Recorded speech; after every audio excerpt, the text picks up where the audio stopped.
chaos, more chaos, and even bitter chaos at this point in time when you have to look at the Asia Cup.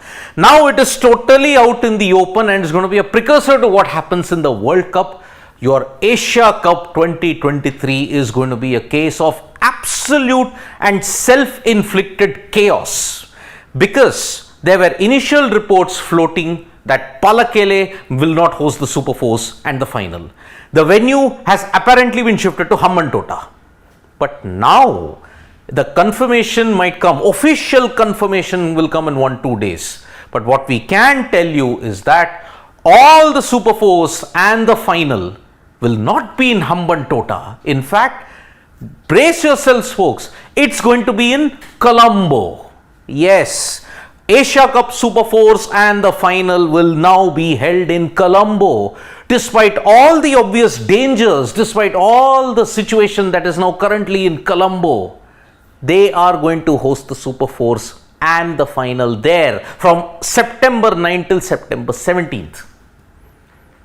This is the situation. Just have a look at the dates from 9th September till 17th September. These are the matches. A1, A2, you'll see India versus Pakistan. B1, B2, it could mostly be Bangladesh. It would mostly be Sri Lanka and Bangladesh. Then if you look at all these, fine. But look at the venue. Colombo.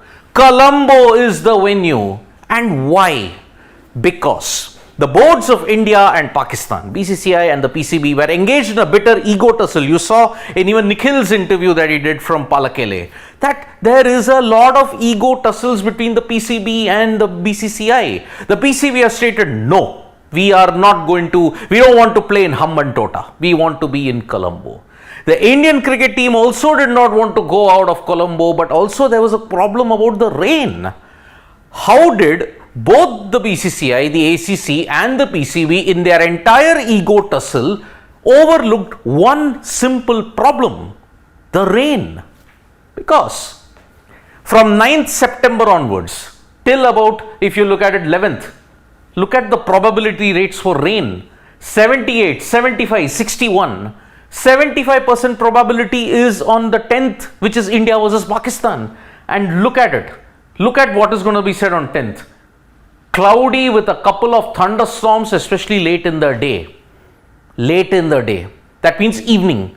Now they will not reschedule the timing also, because if you play at 9, there is a faint chance by 6 you can finish it.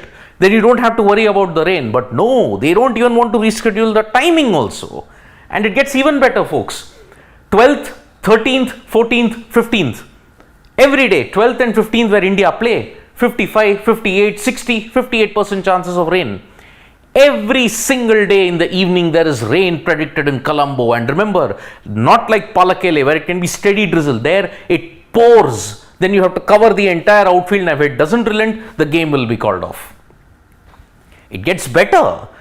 Even in the final, mostly cloudy with occasional rain and a thunderstorm, 55%, 17th. The day of the final also is rain, but you will have a reserve day in all likely. That is the 18th. The weather is better on the 18th. But from 9th to 17th, how are you going to ensure that you get full games?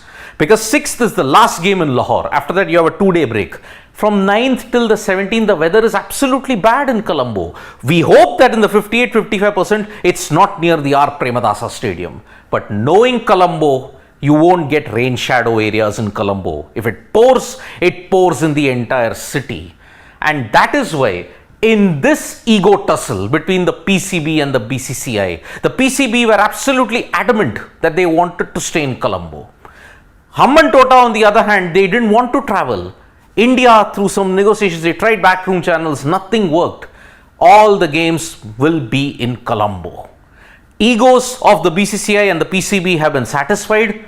The fans have been left to suffer. And we have to thank both the boards from the bottom of our hearts for ensuring that the Asia Cup, which is now dangerously close to being a disaster, becomes an even bigger chaotic event. And it's all because of egos. Thank you so much, folks, for joining us for this live. We'll be back with more updates on sports today. Tap that bell icon so you know when we go live. And don't forget, we are on Facebook, Twitter and Instagram as well. Thank you.